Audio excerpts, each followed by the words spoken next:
মানুষ বড়ই স্বার্থপর রে, বড়ই স্বার্থপর।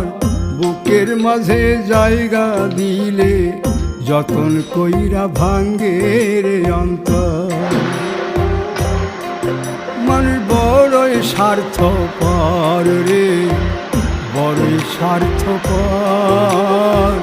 বুকের মাঝে জায়গা দিলে যতন কইরা ভাঙ্গে রে অন্তর। অচিনা এক জংলা পাখি যতন কইরা বুকে রাখছি, বুকের পাজর ভাঙ্গা সে যে সাজায় অন্যের ঘর রে, সাজায় অন্যের ঘর। মানুষ বড়ই স্বার্থপর রে, বড়ই স্বার্থপর। বুকের